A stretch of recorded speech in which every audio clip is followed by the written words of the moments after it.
Hey everybody, welcome back to another Toothpickings webcast. I've been really busy since the last time I talked to you. I started an Instagram channel and a TikTok and a chat roulette, and I actually didn't do any of those things. What I have been doing is I've been reading up on vampire folklore.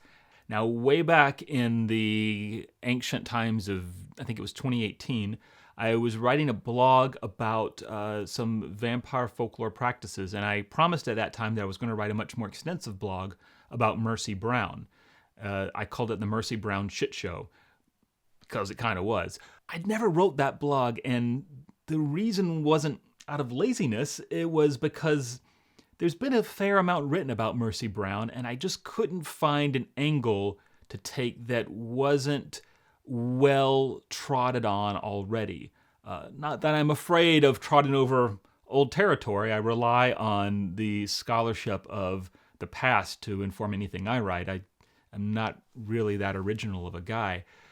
But at least with Mercy Brown, there wasn't a whole lot new to say. Until recently. See, here's the thing with Mercy. She's always cited as being the last American vampire, as though it's this tone of finality. Like they exhumed Mercy's body, and that was it. But that wasn't really quite the end of the story. Okay, 1 minute primer on Mercy Brown.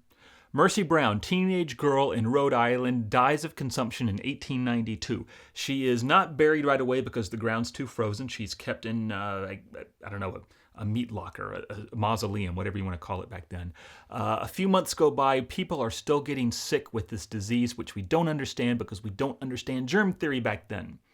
Well, Mercy Brown's body is pulled out of this meat locker, and she's perfectly preserved.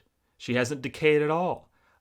She must be a vampire. So the only solution is to cut out her heart, burn it on a rock, and force feed the ashes to her very sick brother to see if he will be cured of this terrible disease.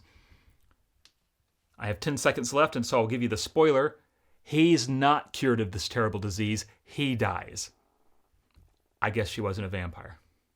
Now, if you think that this failure of a folk medicine experiment to actually cure anybody would be the end of the vampire story, then you've clearly never met any of my conspiracy theorist friends. They'll tell you facts are not what's important.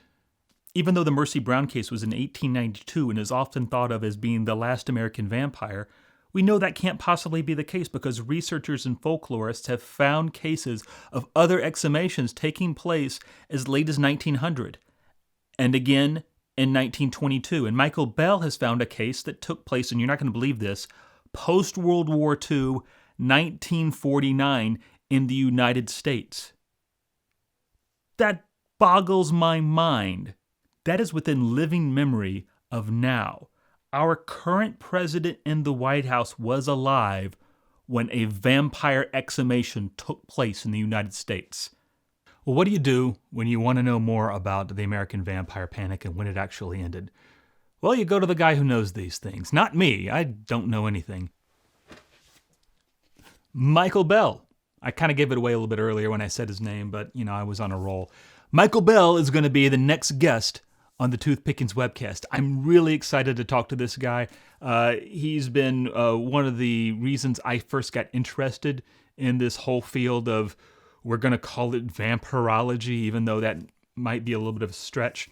Michael Bell probably knows more about the American vampire scare and the American vampire obsession in folklore than probably anybody else. He's written extensively about it. He has a new book coming out. We're going to talk about some of the new research he's done over the years since Food for the Dead came out.